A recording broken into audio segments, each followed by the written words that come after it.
Would you ever be interested in selling your roofing business? What would an investor be looking for? Let's find out.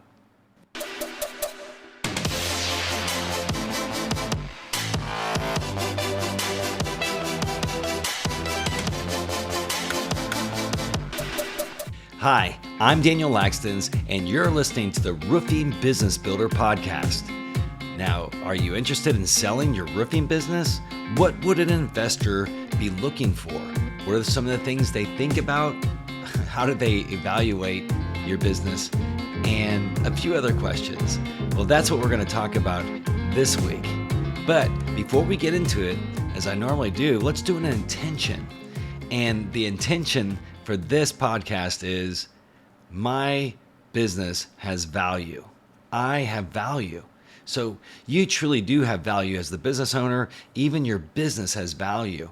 So when it comes to the way you're handling your processes, is there time that's being wasted? Are we just not showing respect for the business? Sometimes it'd be better for us to look at ways of making the time that your employees are spending more valuable. Think about some inventive ways that you can help your company to not only maintain its value, but grow its value to a point where you can sell your business. So my special guest this week is Mark Galperin. And Mark is an investor with a commercial background, and he has a proven history, track record in actually purchasing businesses. So he's actually even now actively seeking to acquire a roofing business or two in the Central Florida area. But what would a person like that be thinking about? What questions would they be asking? Well, let's look into my interview with Mark Galperin. Welcome to the show. Thanks, Dan. It's great to be here. Yeah. Really appreciate you having me on. You're the first person that I have interviewed that is actually looking to acquire a roofing business. And so we at the Roofing Business Builder team thought this is a great person to bring on the show because a lot of roofers don't know about mergers and acquisitions. And it's a super hot topic right now in the roofing industry. We hear of different ones looking towards exiting, but exit strategies for roofing companies, a lot of roofers haven't even thought about that, what they need to do to prepare. So, but before we get into that, could you tell us a little bit more about your background? Yeah, absolutely, happy to. So my background is a bit of a mix of small business and corporate experience.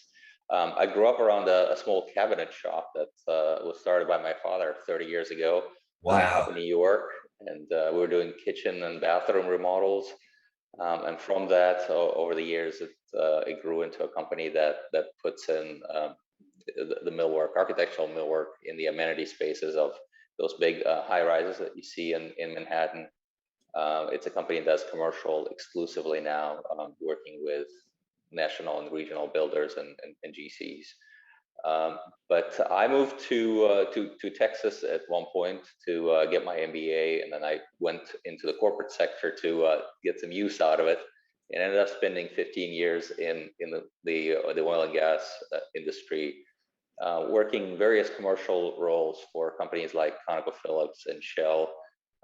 Ultimately, serving as a M&A director for Shell, buying a dozen businesses for them, spanning from 5 million on the small end to 350 million. This was the largest company, primarily in renewable energy. But I figured that if I'm going to get back into entrepreneurship, then I better do it by acquisition. I have quite a few business school classmates that I've pursued or are pursuing a similar route. And one of them is actually also a fellow sort of finance, M&A, investment banker type, running a 15 to 20 million dollar roofing company in Texas that's looking to expand into Florida. So whether we do a deal together or I do one on my own, here I am in Tampa, Florida, running a search for commercially focused, doesn't have to be exclusively commercial, but commercially focused roofing companies throughout Florida. That's incredible, though. Wow, what a journey too. So it started in the construction with your family business, and then your family, you see, there's a little pattern here of growth, and then moving into high-rise buildings, and then you went to school in Texas, which of course Texas oil, right? So then next you know working for Shell and a few oil companies, and then that boy, it's a full circle. That's incredible. That's really a neat journey you had. So M&A, thank you, I appreciate it. M&A is kind of a specific process-driven environment, and it helped to have done it on the corporate side with somebody else's money, and now moving into my own investments. It's great to bring that toolkit. Um, the thing that's unusual, especially in the small business world with M&A transactions, is just the asymmetry in knowledge that you get. So for a lot of sellers, they're selling a business, whether it's roofing or something else. Chances are, I mean, there are some serial entrepreneurs out there, but chances are it's their life's work. They've had one business, and this is going to be their exit at retirement, or maybe they're switching to something else. But they're going to do one or two transactions in their lifetime, and it's a unique process. It's quite a bit more involved than selling a house, for example, which we're all familiar with. Um, and on the other end of the table is a buyer that probably has done transactions before and has certainly looked at dozens, if not hundreds, of companies and knows the process really well.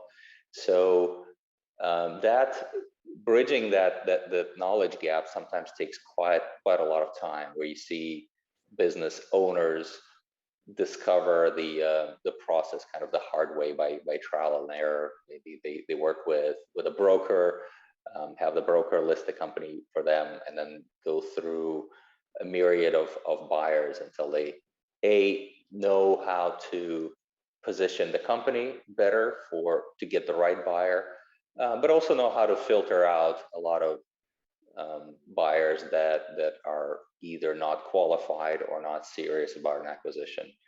Um, the M&A space is a little bit like the home buying market, whether it's on Zillow or elsewhere, where there's quite a few folks that are sort of casually browsing. You know, maybe they have their day job, but they're thinking, oh, wouldn't it be nice to be my own man, and buy this company half a world away that I have no experience in running, and It's the truth, though. I mean, and own it. yeah, and there's such a learning curve, and all of it, like you just said, though, if you don't have experience in that, you have to make your own discoveries. Everyone says fail forward, fail fast. I always say we have to discover forward, discover fast, and because it's not really a failure, it's just that you're learning and educating. You see a small child wouldn't sit there and say, "You just failed, you fell down." You small child, a child doesn't think of failure; it just thinks, "Oops, I did that wrong. I discovered what doesn't work." So, but what you're saying is that you had that experience to develop that learning curve. I mean, where you actually now have that experience, and you're helping others too. That's really admirable. Can I ask you a question though? Is why did you choose roofing? I mean, it's interesting. You came from the big oil state of Texas, but now you're looking at roofing. You could have chose any industry to look at, but what titillated you towards saying roofing? That's what I think I want. So I loved my years in construction, and I've looked at a number of trades before kind of focusing on roofing. Certainly, millwork was an obvious one, since that's the family business that I grew around. Um, I, I looked at sort of how companies scale, and I do believe that having a niche is important. So I'm not being an a be all and end all and be all for construction was something that I quickly kind of moved away from. That's, looking at general contractors and builders. I believe that having a niche and a specialty is better from both scaling a business perspective, but really scaling your knowledge. If you can be a specialist in a narrow area and really position yourself as that tends to work really well appealing to customers, whether they're residential or commercial customers. So roofing is material. I mean, there are a lot of trades that do smaller projects, and so it's other things held equal. It's tougher to grow a company when you're doing smaller projects. So it tends to be more material where you can grow by the unit size is in the hundreds of thousands versus single thousands or even tens. It's roofing is critical, especially here in Florida. We're exposed to the elements. There are stringent building codes, and property owners tend to not this is not an area to economize. And I think it's even been brought to the fore by the really unfortunate disaster that we had in the Miami area with this condominium collapse. It's terrible. I heard about that. Where the codes are going to be under extra scrutiny, and people are really going to make sure that preventative and kind of regular maintenance is done. And a lot of roofing has that at its core. So the among construction trades, it's one that enjoys quite a bit of repeat business and on the maintenance. Especially in the commercial. That's it. Yeah, the kind of recoating and resurfacing, depending on what roofing system you went with originally, that puts you on a anywhere from a 10 to kind of 25-year cycle for regular business. And if you like your provider, you're probably not going to go somewhere else. So it's more relationship based than other construction trades.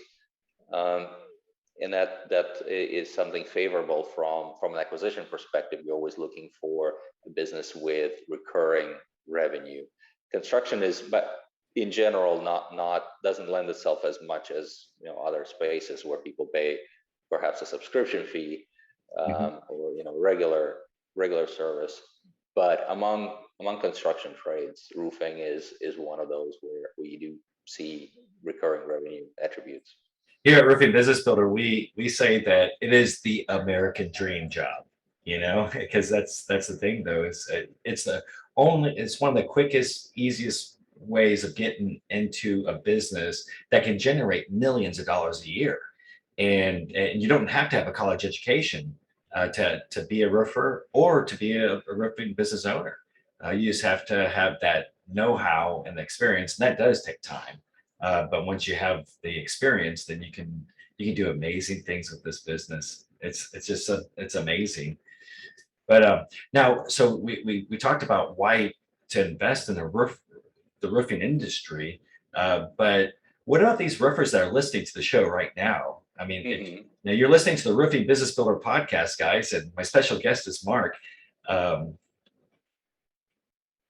Special guest is Mark Galperin, and he is looking to invest more. He's already invested in the roofing industry. He's looking for another acquisition. But now, when it comes to choosing a company that you would acquire, what should the roofing, say if someone listening is thinking, hey, yeah, maybe I should set my company up to be sold. What kind of contractor are you looking for, and what should that contractor be thinking about if he wants his company to be acquired? Happy to talk about that. So a lot of what I'll say is going to be applicable to other construction trades and even other small businesses. All business, right? Because when it comes to acquisitions, yeah. And it'll mainly pertain to companies that are doing, I'd say, under 10, 15 million in revenue. So call it kind of a small business size. For the larger, more institutional companies, there is a whole industry out there to serve you. There are investment bankers, there are middle market bankers, that there are consultancies that will work with you and polish your company to diamond-like luster to position you for a sale. But if you're a smaller operator, I'm defining, there's no definition that's exact, but I'm defining it sort of sub 10 to 15 million in revenue, which is the range that I'm looking at. Then you are looking at a buyer universe that's maybe a local competitor.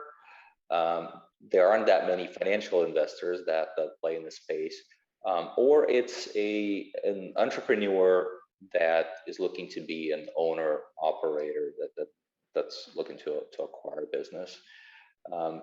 There are some other situations, but those are going to be the most common ones. You could also internally consider selling the company to an employee, or to a family member, and those close transactions. Those are easier from the marketing perspective because you've already identified your target, but they have some pitfalls to look out for in terms of actually making a clean exit when you're selling it to a related party. And then consider selling it to your son or daughter.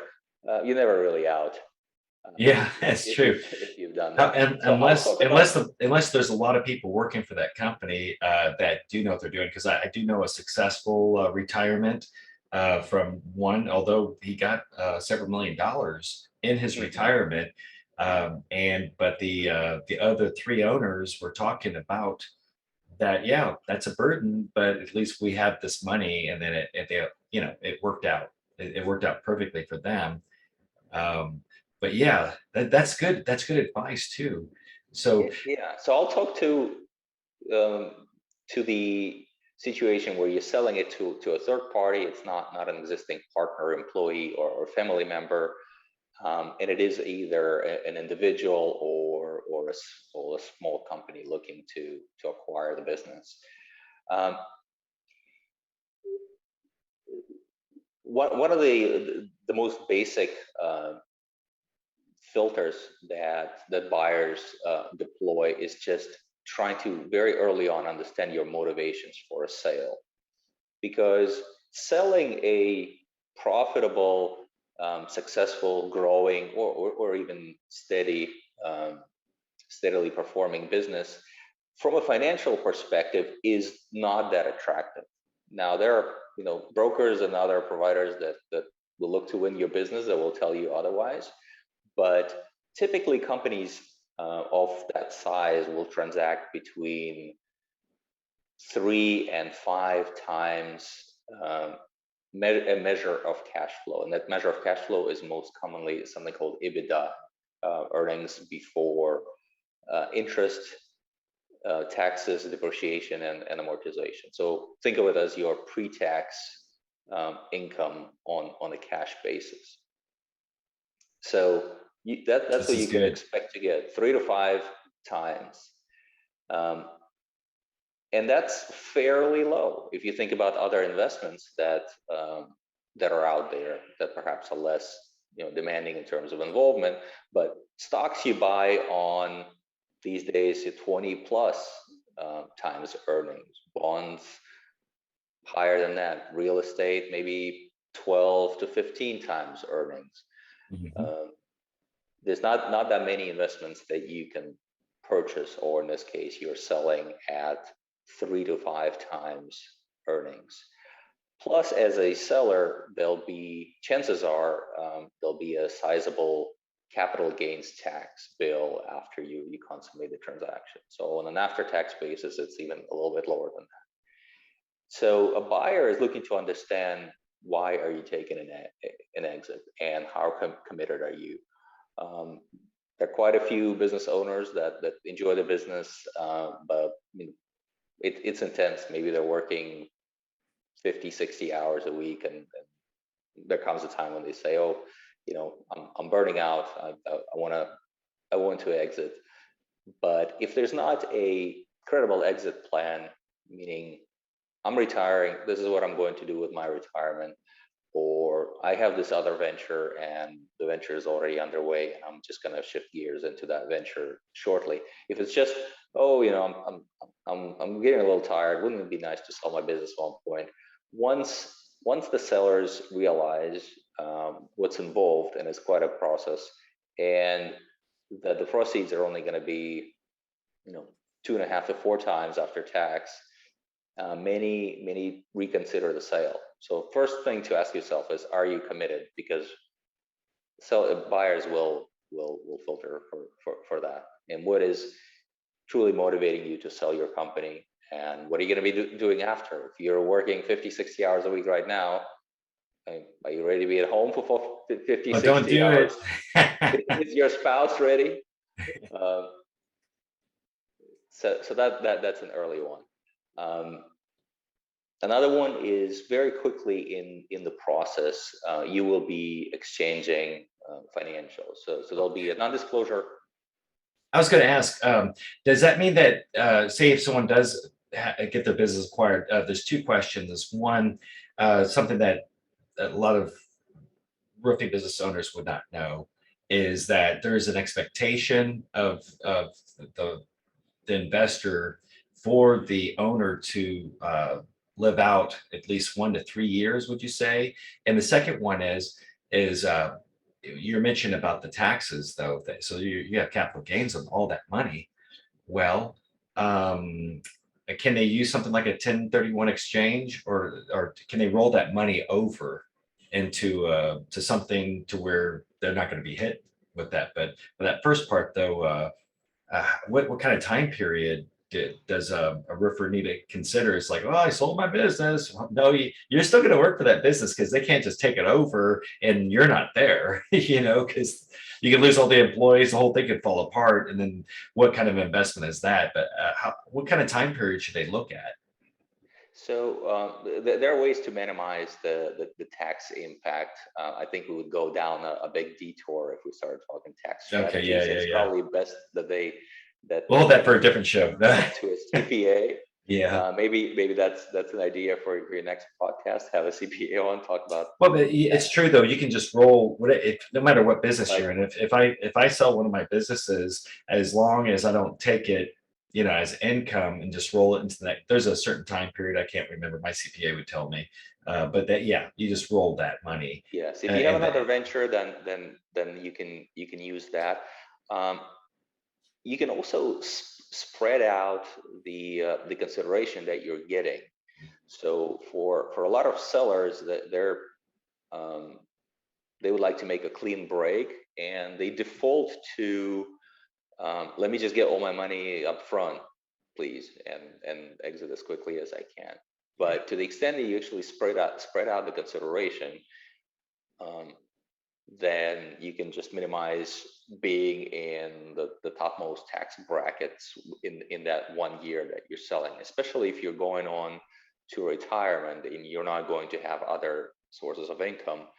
Um, Elements of the deal, like financing the seller for a portion, financing the buyer for a portion of the acquisition, or having an earnout or other elements that basically spread the consideration over time, um, can be very helpful in minimizing the tax bill, and the buyer will appreciate.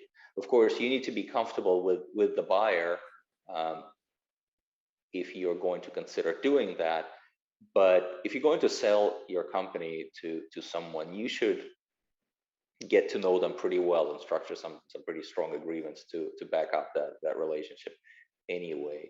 So a lot of sellers are unnecessarily cautious of having consideration spread over 2-3 years, where chances are you already have the kind of relationship, both in terms of knowing the person's qualifications and intentions, and in having some strong contracts in place at the time of the sale that should allow you to do that. And if you don't have an immediate place to invest the proceeds, because if you're retiring, for example, then just chucking that money into your stock and bond portfolio these days is not particularly attractive.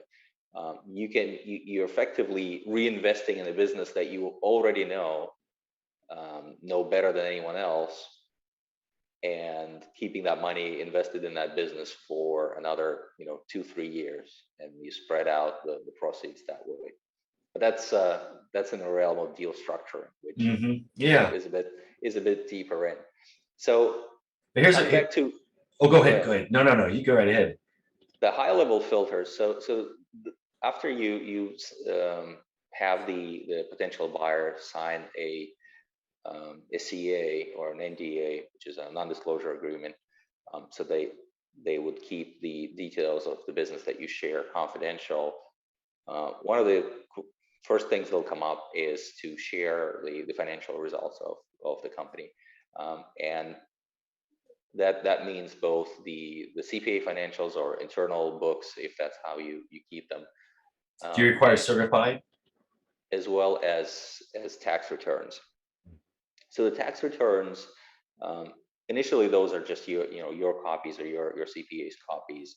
Down the line in the process, if you get further, there'll be official transcripts from the IRS that the buyer will request with your release as a seller. On the financials, the bigger you are as a company and the bigger the transaction is, the more there's an expectation of kind of higher grade financials. So those grades are from lowest to highest are just your bookkeeper's output from QuickBooks or whatever you use, copies of your general ledger. That's You're forced. I mean, a lot of us are forced to use QuickBooks. It's just the banks. You know what I'm saying? When you're trying to pull all your information from the bank, it's QuickBooks is pretty good. Yeah, we use QuickBooks. It's great. Lots of businesses at that size that we're talking about use it, but just the straight output from QuickBooks, especially if you as well, the audio is fun. There you go. Okay. Okay. There you're back. You're back from the future. All right. Yeah, you just cut out. Talking about financial statements. So financial statements in terms of quality, from the perspective of a buyer, from lowest to highest, just a basic output from your accounting system, say QuickBooks, your bookkeeper's internal financials. That's the basis level. From there, something that is compiled by your CPA. Let's say the CPA prepares the financials, but otherwise issues no opinion on them. That's slightly better than level one, just internal books. From there, you can get something that's called reviewed financials. So here you have a CPA firm, and oftentimes it's a larger firm that has reviewed the financials and has attached a cover page stating that they have found no issues. It's not. Of course, they're signing their name on the line to do that too. So they're signing their name on the line. They're putting a cover page on top of them. It's not a guarantee, but it's a high quality. And at the size of the business that we're talking about, that's probably the best that a buyer can expect. And then the gold standard is audited financials, where you bring in a separate CPA firm that's not your financial statement preparer, an independent one that goes in and actually interrogates the books and records and the operations, performs an audit, and then issues an audit opinion on your financials, stating that they found nothing wrong. That is expected in public market transactions. Well, I mean, we want to have value for value. No one wants to have a roofing business and sell it to somebody that has no value. That'd be and that's what's so beautiful. Most of the people listening to the Roofing Business Builder podcast are the ones that are wanting to better themselves, wanting to learn more, to grow. And so all you guys listening out there, this is really good advice, because that's something that we preach too, is you should have an exit strategy. You should have a concept of how to build this company. How do you want to build this company so that way it looks appealing? It looks like something that someone would want to buy. And again, that's where the SOPs come in. Having your company run itself without the owner being there. If you can get your company to run itself, then that's so much more attractive, wouldn't you say, for you, when you're looking at something, Mark? Absolutely. So just finishing up on financials, if you go from just CPA prepared to reviewed, that may be the best value for your money. It's going to cost a few thousand extra, in the single thousands, not the tens of thousands, and chances are it could add, a half a turn on your exit price. So if you're expecting, 5 million, which is a 5x on a million in EBITDA, then that's an extra $500,000 for something that will cost you a few thousand to get done. Of And as a course, review, oh, sorry, go ahead. those books you have to have the confidence that they'll stand up to their view, and that's where we can dive right into the next topic, and that's getting ready, getting geared up for your sale is something that is best done a few years in advance, to where if you're running the company for the duration, chances are maybe there are some personal expenses on the P&L. Maybe there are some If it's an owner's draw, that's okay though, right? Absolutely. I mean, unless it's over and over. The thing to understand is the buyer is not there to scrutinize your company from the perspective of tax compliance and the like. What they want is to get a realistic picture of the profitability and the growth potential and how the company is operated. So, but after you exchange the initial information and you would go under a letter of intent or another contract, there will be what's called a due diligence period in which the buyer will inspect everything. And so expect, anything that's not revealed early on to basically be unearthed during that 3 to 6 months due diligence period. 6 months being on the high end for a very large company. That's good. Yeah, that's expected. So 2-3 years before your expected exit, start having those conversations with your CPA. My books. If we had a review initiated today, what do you think? How would we look? And then start having those reviews done, and it'll definitely pay dividends. So that's something that'll happen early on. And then, of course, Dan, what you mentioned is depending on the buyer, they may be looking or not looking to own and operate, to be very hands-on or not very hands-on. And other things held equal, it is more attractive that you have management in place performing as many of the functions as possible, and that you as an owner are relatively floating at kind of that 30,000 foot strategic layer, where you provide oversight, you hire for the key roles, you set the strategic direction for the company, maybe monitoring the KPIs. Maybe do some of the relationship management with key accounts. That's expected, but you're not there in the day to day. So to the extent that you have developed your management team, and maybe you have an operations manager, maybe you have a sales manager, and kind of a general office person that's in charge of finance and office tasks. So that could be a reasonable organizational structure for a company that's sort of 10 to 15 million in revenue. We have three key people or so, and then other your field supervisors and project managers are under that, and your individual sales people. So to the extent you have that structure, and that's going to be more attractive than if you are the chief everything officer and you're. Yeah, that's not going to be attractive at all. if your company's not automated yet, it's gonna. I mean, I wouldn't be attractive in purchasing something like that. I prefer the previous description that you made. And the costs that you're incurring should be reflecting that. And again, you can think through now that you know that the 3 to 5 times profits is what you expect to make. You can kind of do the math in your head of, is it worthwhile to incur the expense of hiring an operations manager at, say, $100,000 a year. Currently, I'm performing that job, and I don't mind performing that job. And having that person around for a couple of years, so they actually know the operations and can run independently. You know what it's going to cost you, but now you have actually a sense of what it's going to generate in extra price for the sale of the company.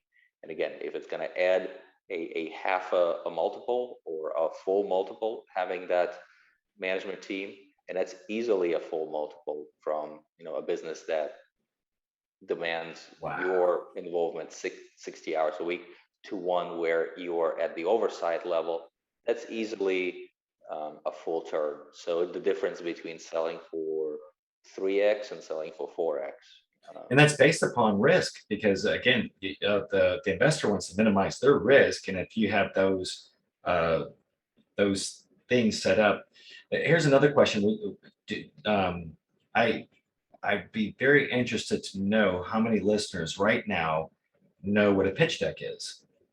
So right now, if you're driving your truck, I'm just assuming, or if you're in your office, do you know what a pitch deck is? And Mark, would you require a pitch deck as an investor? So I wouldn't require it, but anything that evidences the fact that you've thought about the exit, you've prepared for it for a while, and you've organized your affairs, and now you've even gone through the exercise of putting together a presentation, then that to me speaks right to that first point of being a committed seller, because a lot of us would be just running the business until the final day, and not have the spare time to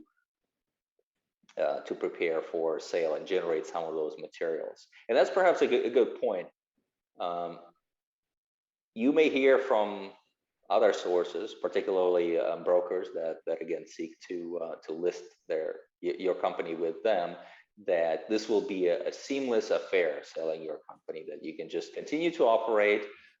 They'll take care of things, and one day the company will just be sold, kind of like your house, with the realtor showing it while you're gone. Mm-hmm. It's not going It'll to be like that. your roofing business will be bundled with other roofing businesses and sold to Russia. I'm just teasing though, but that was the scandal there in the 2008 with the real estate. I was just teasing. Yeah. So early on, what consultants and brokers can bring is they can do a lot of the laborious early legwork in signing those NDAs from people inquiring, buyers and prospective buyers inquiring, exchanging emails with them, setting up initial calls, screening them for some relevant experience, for them actually having the funds to acquire your business, and doing that with dozens of prospective buyers. But once you have narrowed it down to a short list of qualified ones, prepare to roll up your sleeves as the owner and participate in the sale pretty actively, because those advisors, as well intentioned as they may be, just won't have the ability to help the buyer past that point. The buyer will want details about your business. They will want to visit the premises. They will, in the diligence phase, want to meet with your key staff, those managers, those key manager positions that we mentioned, maybe some of the key suppliers. If you have a lot of your business come from a particular customer, let's say you do new construction work and you have a regional builder that sends you a lot of the business, they'll want to sit down with them. Again, later on in the process, not early, so the beans will not be spilled about your company being for sale early on, but later on in the process they will.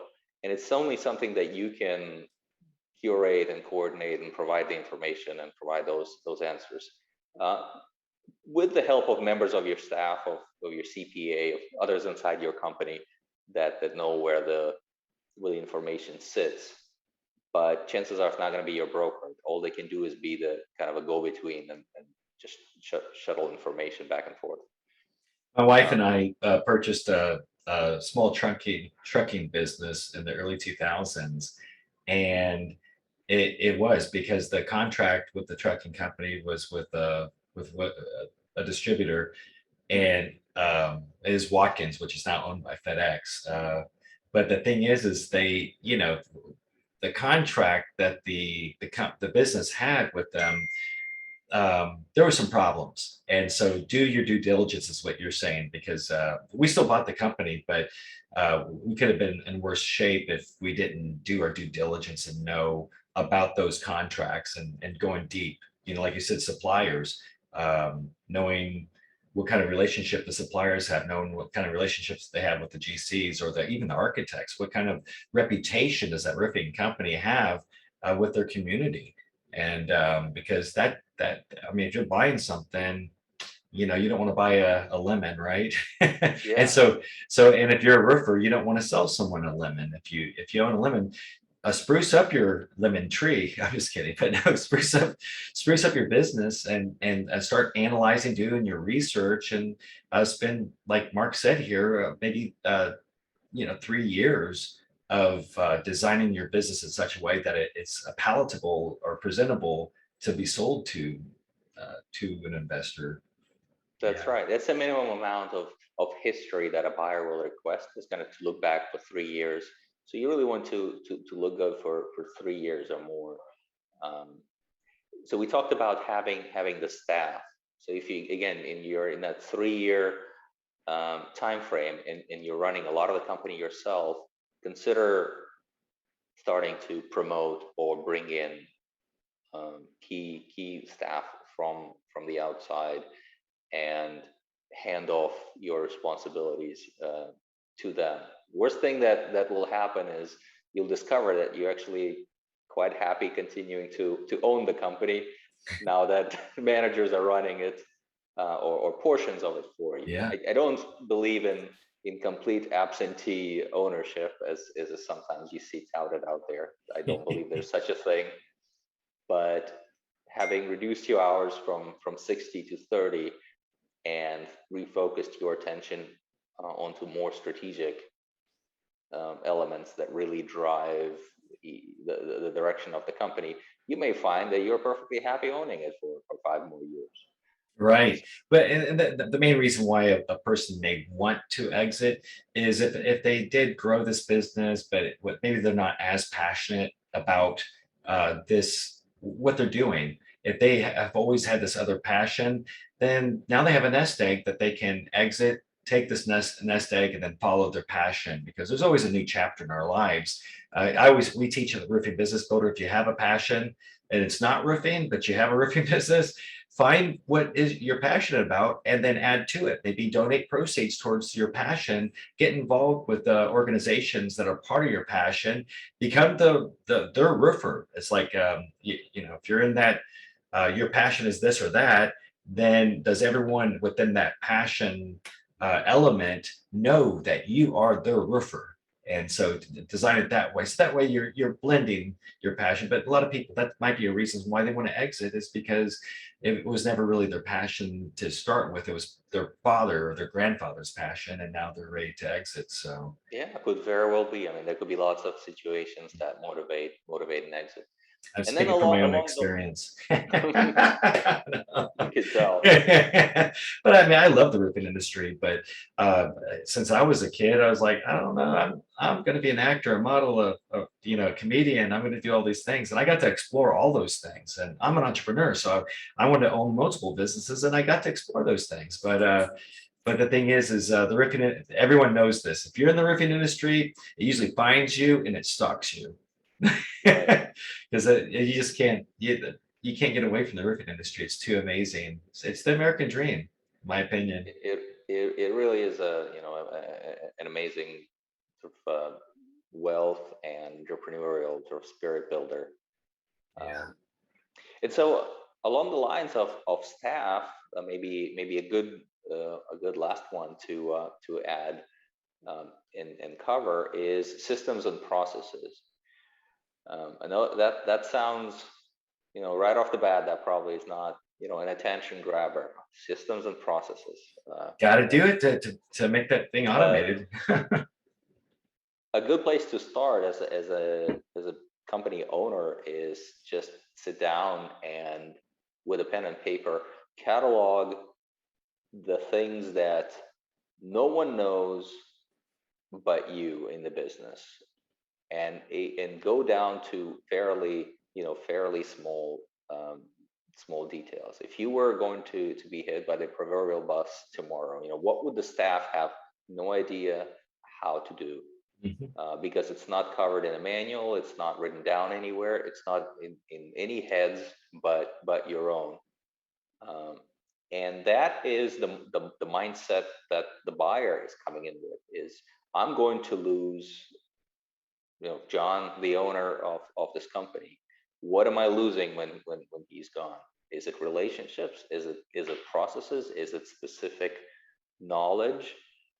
Is it where the files from a job we did 2 years ago sit, because they sit on his personal computer because he's spent half the time he's working from home, and maybe they're on his Google Drive. Minute sounding things like that.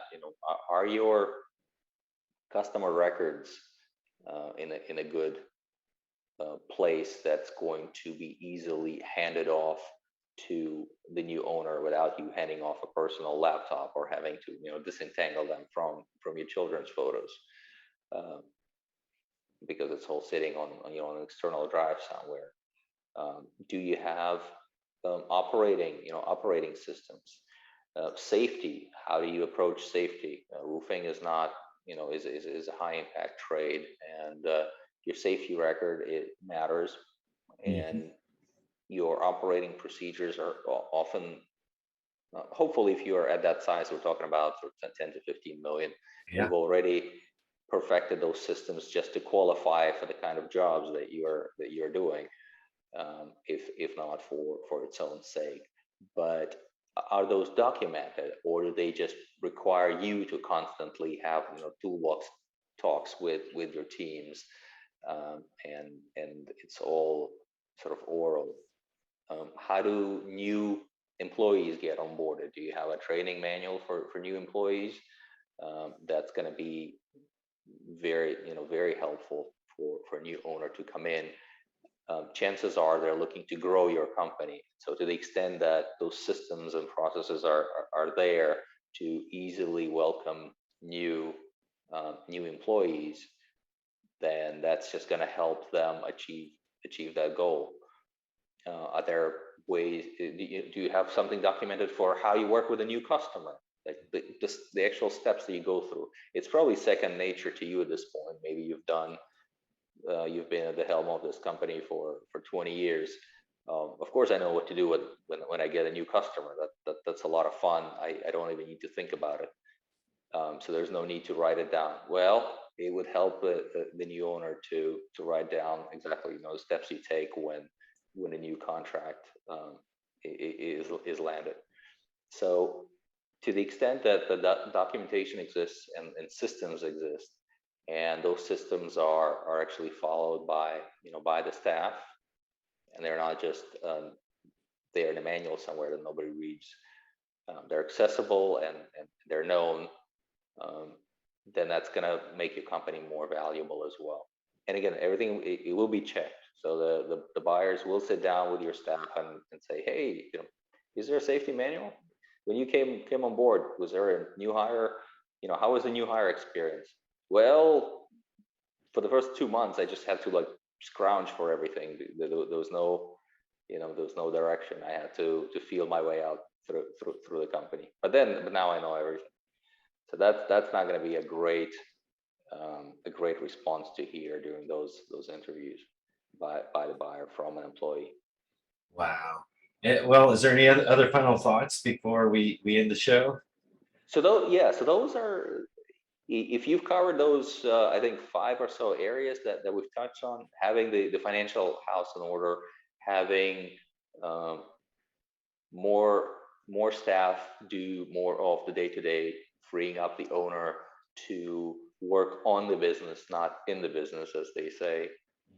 Having some systems and processes. It doesn't have to be perfect. I mean, I think we just set out a high bar that maybe will alert some of your listeners. Oh, I don't have half those things. You have time to put together some of them, many of them, and you're not expected to be perfect in all the areas. But the more you have, the more your company will appeal to potential buyers, and the higher price it will fetch.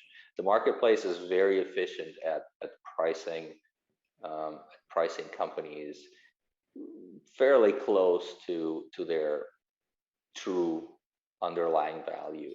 So you will, and if worst thing is, you will, the time invested in those systems and the staff and the processes will pay dividends to you as an owner, even if you choose to delay the sale. So having the financials in order, and having a clear reason why you're looking to exit at this time, that you're able to convincingly relate to the buyer, those are going to be great. One other thing in terms of time frame, it'll probably take the better part of a year from start to finish, once you've already sort of gone and initiated a sales process, to be completely out. It depends on who is coming in. Yeah, it'll depend. If it's a fellow roofing company that's acquiring you, that may be quicker because they already know everything. But they may be, they're looking to consolidate, and perhaps they'll consolidate in ways that are not that appealing. But if it's anyone other than somebody who's already in your market, in your region, in your space, then prepare for the better part of a year to carry out the sale, and then transition post closing to kind of gradually hand over the keys. And what's great though is, like you said, if they have all their ducks in a row, following the things that you outlined throughout this podcast episode, then I mean, their company's going to be running itself anyway. So it's all going to be a smooth running ship. And so that next year is going to be pretty exciting for them. So Mark, this is super exciting. I'm so glad I got to bring you onto the show to share all this good information. Happy to help, and I hope to see some of your listeners out there, if they're looking to sell a company in Texas or Florida are areas that I'm specifically focused on. But even other geographies, I'm happy to talk to a seller and kind of lend the buyer's perspective and see if I can be of help. That's amazing. Well, if that's the case, though, how can contractors get in touch with you, Mark? I'm on LinkedIn. Is Mark Galperin. Look me up. Easy to find. I'm based in Tampa, Florida, so the combination of name and location should have me come up. And that's Galperin is Galperin. So that's if you're listening to your truck or something like that, then that way you can write that down. Plus, if you're watching this on YouTube, I'll have this all of Mark's his LinkedIn information inside the description. So, but boy, Mark, if you're not already on LinkedIn, I'll share an email as well. I'll share my the investor email. It's Mark. MARK at 7lakesgroup.com. That's all together, 7lakesgroup.com. And that's what the number 7? Or no, out? That's spelled out. Spelled out. So you can reach me out by email, but I'll plug in LinkedIn again. If you're not already a user, then I strongly encourage you to join. It's a really good networking tool. and it's built for business development. If you're in a commercial space, especially, It's then it's the only place that it's the main one. you need to be on there. Mark, thank you so much for all this great advice, and thanks for being on the show. My pleasure. Thanks for having me. So that was my interview with Mark Galperin. And again, maybe you might want to sell your roofing business. If it's something that you're thinking about, or if you're really prepared to sell it, you might want to give him a call or email. I guess he said to go ahead and send him an email or check him out on Facebook. So we're going to have that listed down below in the description, but the email again is mark@sevenlakesgroup.com. So get in touch with him, and best of luck with you on the sale of your roofing business. And now it's time for Did You Know? Did you know that when it comes to building a roofing business that you want to sell, you really have to build it to sell. So if that's something in your future where you want to sell your roofing business, you have to do certain specific things in order to sell it. And another question is do you know what a pitch deck is? What is a pitch deck? Well, a pitch deck is kind of like a PowerPoint presentation, sort of.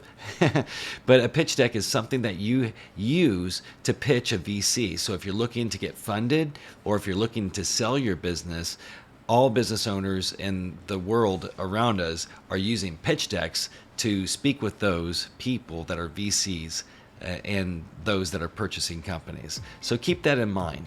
And remember to build your company to sell, because hey, that's the American dream, right? All right, I think that's it, guys. Again, I have openings for our strategy calls. So if you guys are looking to get some expert advice and you want to talk to me and see where you're at, and if you want to join the program. So be sure to check out a strategy call with me. Just go to my Calendly and then type in Daniel Lakstins and you'll find me, and schedule yourself a strategy call and we can talk about how to get your business growing into the millions. And that's it, guys. So until next time, I don't always consult on commercial roofing, but when I do, I make millionaires. Stay wealthy, my friends.